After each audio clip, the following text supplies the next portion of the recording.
Hello, everybody, and welcome to the live stream. Together today. We're talking about all things multiple choice questions. This is something that's going to be of significance to those of you who are taking the SQE in 2 weeks' time, because I believe SQE 1 is running its first assessment on the 20th of July, then followed shortly by the second assessment. And then the survivors are going to take a break before attempting SQE2 a little bit later on. So the point of our meeting today is to have an opportunity to discuss what is required in terms of multiple choice questions. We're going to go through a short overview of what the SQE requires in terms of these ones, and then we're going to talk about a little bit of technique, how you should approach them, what you should be prepared for, a little bit of tricks and tips on how to do best in the MCQs. Now, as is the case in everything else, this is an assessment. An assessment is always a stressful exercise, but the best way to address this is to be familiar both with the substantive content and to be completely on top of that one, but also to be completely on top of the style and the technique and all the technical elements that are around these assessments.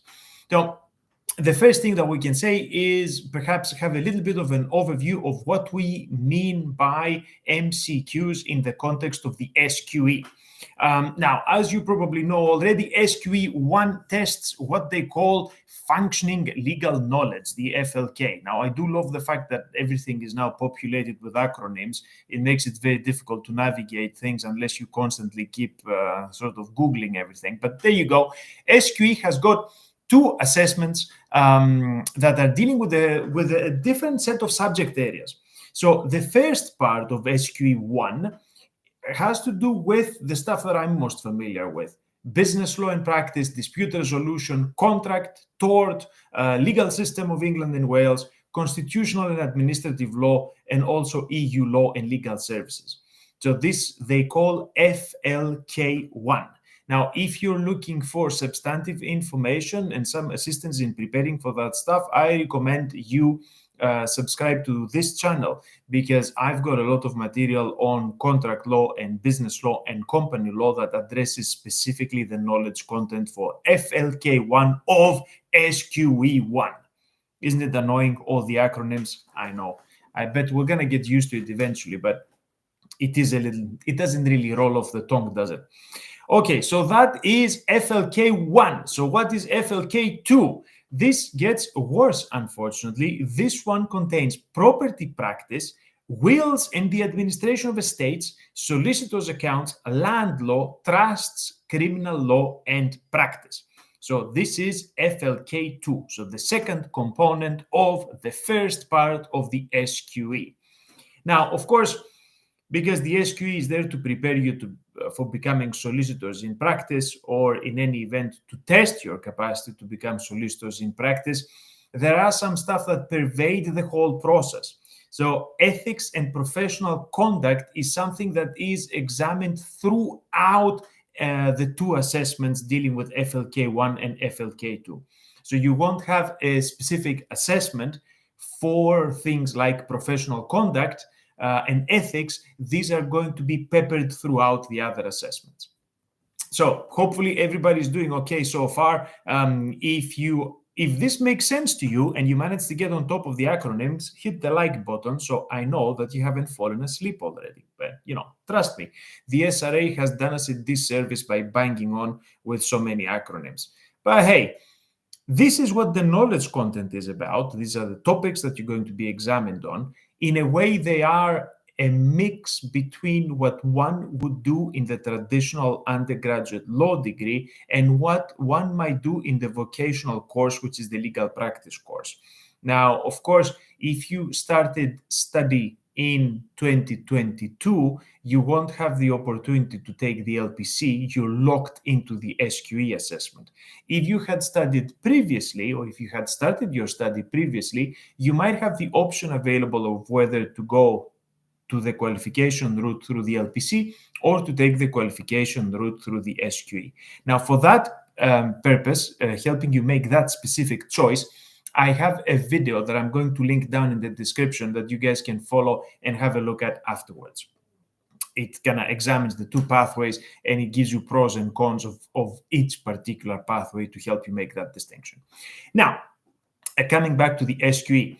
So we dealt with the substantive content. We've got some idea of what this is all about, but what does the exam actually look like? Now, the two assessments each have 180 questions.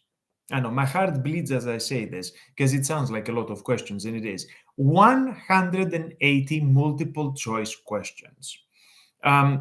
Now, each assessment takes place on a separate day. So you're going to have one day when you're dealing with FLK1 and then another day when you're dealing with FLK2. And this is still within SQE1. We're not talking about SQE2 just yet. Now, on the day that you're sitting FLK1, for example, you will have two sessions.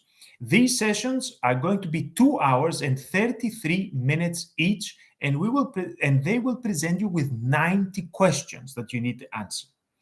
Now, what does this mean? If you've got 2 hours and 33 minutes to do 90 questions, then you have a break, then you have another set of the same on the same day, how much time do you actually have per question? Unfortunately, you got less than 2 minutes per question. Yeah. So within those 2 minutes, you have to read a rather extensive scenario-based question, read the 5 possible answers, and select the most appropriate one in less than 2 minutes. And you need to keep going at this to answer all 90 questions. Now, there's going to be one single correct answer out of all of those. Yeah. So you're not going to have questions where you get to select multiple correct answers. There's always going to be one correct answer. As I said, there are two sets in the day. So you're going to have a 60-minute break between those sessions where you probably need to drink some water or something and try and recover. Now, remember that the SQE1 FLK assessments are closed book. You're not allowed to have anything with you. You're going to go into an examination center run by Pearson, and you're going to be stuck in a dingy little cubicle with an individual computer that will not do anything other than access this test. So this is an invigilated, closed book, controlled environment. But you know what? Since you got less than 2 minutes per question, you really wouldn't have the time to look at any material, even if you had some material with you. And this is something that resonates to my undergraduate students as well, where we examine, for example, our company law class through multiple choice questions.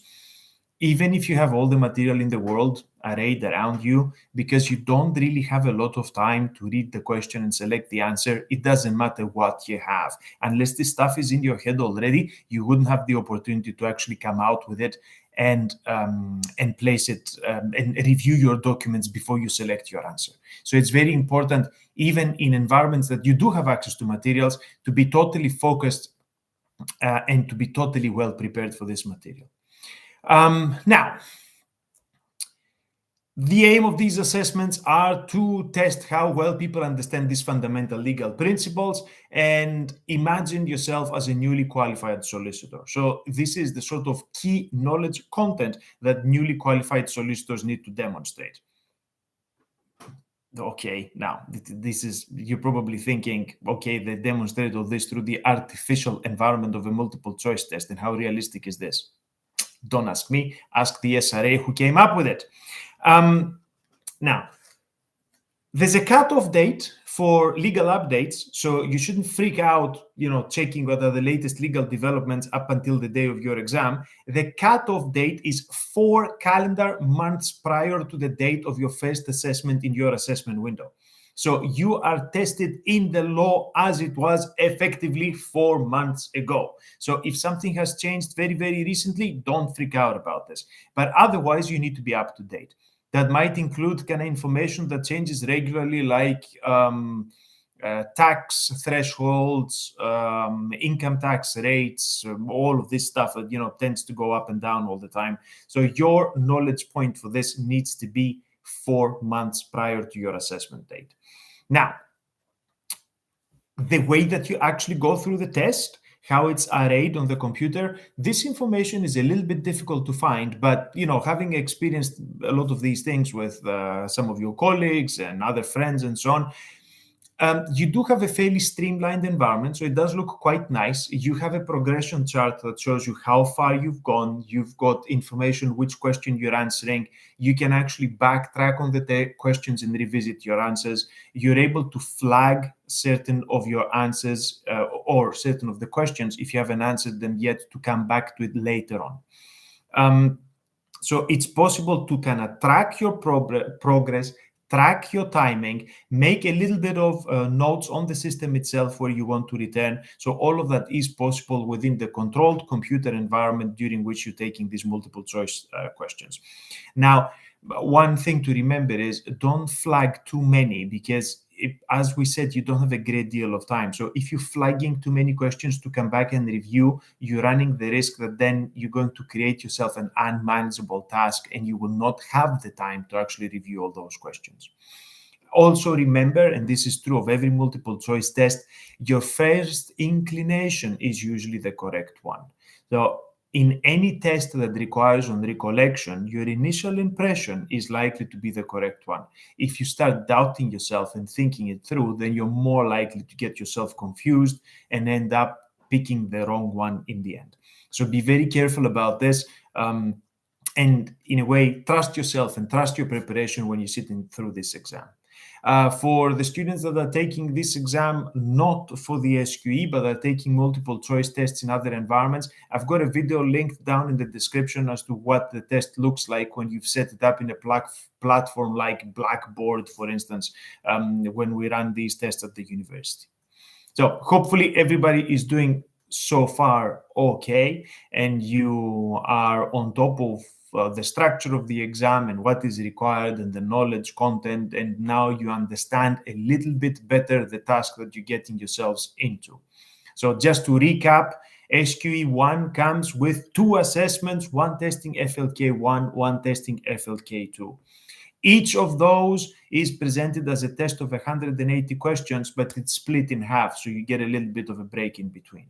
The most important thing to remember is the time limitation, that you've got less than 2 minutes to address each question, which means that you need to be completely on top of the learning content before you step in there and start attempting the exam. So, hopefully, we're all on the same page here. And now let's get into the interesting bits. The interesting bits are, how do you actually manage this and how do you succeed? By the way, if you guys are wondering what the success rates are, I mean, where is the threshold for the grade for you to be able to pass, have a look at the video down in the description where I discuss SQE pass rates and then SQE pass marks and how all that can be interpreted through the statistics that the SRA is giving us after every assessment. It's an interesting exercise to look at those statistics and look at, which mark you have to achieve in order to pass, and also to see how people do comparative to each other in these assessments. You might get the impression that it's fairly easy because you require like a mid 2.2, something in the mid 50s to pass. But if you see how many people actually succeed, it's about half of them. And if you see the complexity of what is required in there, then you're probably going to realize that achieving like something in the mid 50s is a task in itself. This isn't as easy as university level assessments, because if you're doing these things as part of your undergraduate law degree, you're very likely to think, I'm doing well if I'm getting a mid to 1. And if I'm getting anything less than 65, then, that's like a catastrophe and something that you need to be obsessing about. Things are a lot tighter for the SQE. So be prepared both for lower performance when you're doing kind of various tests for yourselves to see how you're getting on, but also be prepared for the fact that it is very challenging. So anybody who achieves something in the mid 50s and manages to pass has done extremely well. But let's move on now to the important thing, which is a few tips on how to actually approach multiple choice questions. Now, some of you guys might be well familiar with multiple choice questions. I mean, if you're taking my company law class, this is the main form of assessment now. So the students already have quite a lot of training in how to approach multiple choice questions that are in the style of the SQE. Equally, if you want some training on these types of questions and you haven't done so already, join my Facebook group. I'm going to put a link down in the description that you can click on when you're watching this on the replay. That in the Facebook group, I do share sample multiple choice questions pretty much every day.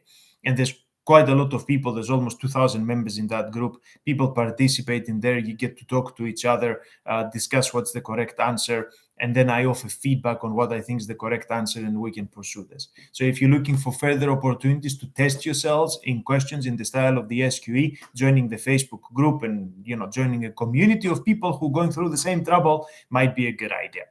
Right, so I'm kind of stalling here. Why am I stalling? I should just give you the tips right away. Tips on how to succeed on the MCQs. Here we go. Now, read tip number 1, yeah? Read stuff properly. You have to read or watch the instructions that they give you for this exam super carefully. How many questions do you need to do? Can you revise or review them? Can you go back and forth? Can you track them? Can you flag them? Can you make notes on the documents itself, on the computer that you're using, or on a hard copy resource that they're giving you? What is the framework for this exam? Unless you pay very close attention to the instructions, then you might make mistakes that are fatal, or you might miss opportunities to actually approach this exam in a way that works better for you. So you're going to be presented with a set of video instructions when you're in the examination center for the SQE. Make sure that you pay very, very close attention to that video. If you are taking a multiple choice test in a different context, again, make sure that you read very carefully the instructions that are given to you, or any instructions that are read out by the invigilator. Making mistakes as to the kind of framework of the exam is a sure pathway to failure. So be very important for this. This is tip number 1. Tip number 2, equally important. You have to read the questions super carefully. I mean, if there's one thing that you need to pay extreme attention to, are the questions in multiple choice tests. It could be that there are little bit of hidden things in there. It could be that you're looking for the correct answer to something, but the question is asking you what is not correct, right? You could have a question that says, which section of the Companies Act does something, or it could be asking you, which section of the Companies Act does not do something. If you read the question quickly, you might miss the not, or something else that is perhaps looking for a negative. If you make a mistake like this, then you're totally going to miss out on answering this question correctly. So as with every other type of assessment, it is absolutely essential that you read the questions super carefully. Now, of course, if you're reading the questions super carefully, which was tip number 2, you have to read the answers very carefully as well. That's tip number 3. Most of these types of multiple choice tests do not present you with a question and then a set of possible answers, 4 of which are totally wrong and 1 of which is totally correct.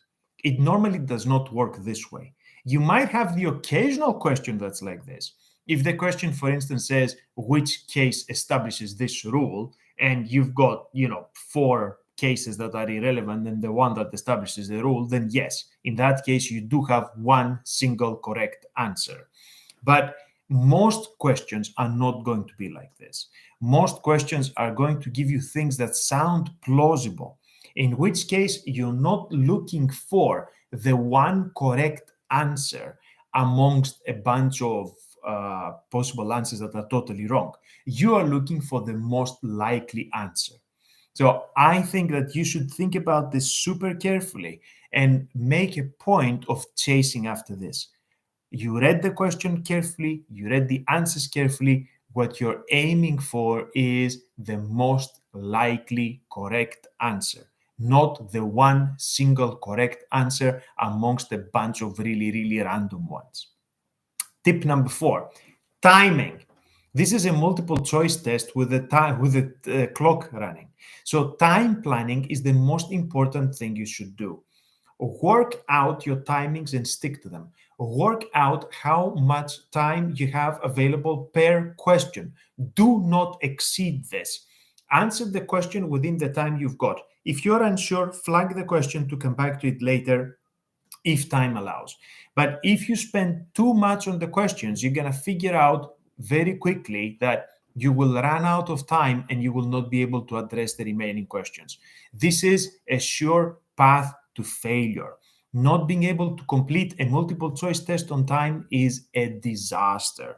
So stick to your timings. How much time, how many questions do you have to do? How much time do you have overall? How much time, how many minutes can you allocate per question? Think, stick to your time, keep your eyes on the clock, and if you've got some time remaining at the end, if you went faster than anticipated, come back and revisit the ones you were unsure about, perhaps the ones that you have flagged on the system. Otherwise, the test completes and that's it. And this is a top-notch advice for any type of multiple choice test. Even if we're not talking about the SQE and we're talking another one like my company law multiple choice tests on Blackboard, again, timing is of the essence. The test will submit itself automatically when you run out of time. So you will not have the chance to get anything additional. Now, tip number 5, study as hard as you can. People have got this wrong impression that multiple choice tests are easier. Multiple choice tests are not easier. If anything, they can be worse than other types of assessment because you cannot kind of waffle your way through. If you have some sort of written down exam, then if you're presented with a problem question, by the time you sort of repeated the facts a little bit and tried to say something vaguely plausible, and then you repeated the facts a little bit more, you've written perhaps half a page or a page.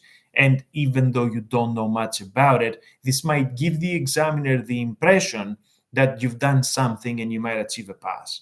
Unfortunately, this is not something that can be achieved in a multiple choice test. Either you got the correct answer or you don't, and that's it.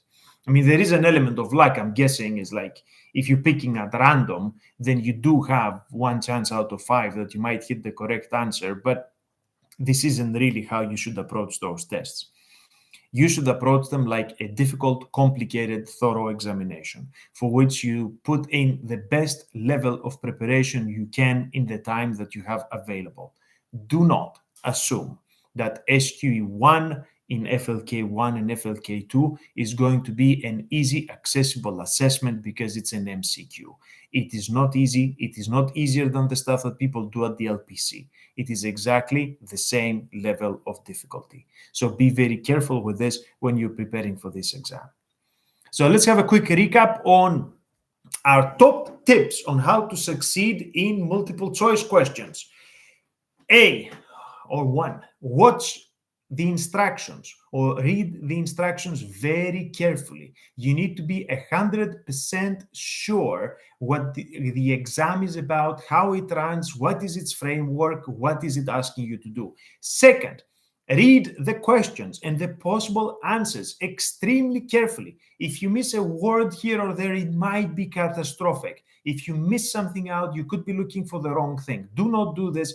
Focus on the questions relentlessly. Read them super carefully. 3, don't look for wrong answers to take them out. Usually what you're looking for is the most likely correct answer. You're not looking for one spectacularly correct answer amongst a bunch of spectacularly wrong ones. 4, timing. Timing is the most important element in multiple choice tests. You run out of time, you're dead in the water. So be super careful with your timings. Stick to them relentlessly. Go next question, next question, next question, till you finished off all your questions. And then if you have a bit of time, come back and revisit. And 5th, study like crazy. A multiple choice test is not an easier test. It might create this impression because you don't actually have to sit there and write lots of information, but it is technically as difficult as every other examination. Right. So we've gone through what the SQE1 is about, what FLK1 and 2 is about, how many questions you need to do and how you need to do them. And I've offered you guys my best tips on how to succeed in multiple choice questions. Thank you very much for coming and joining me today. I hope you found this useful, and I'll see you next time.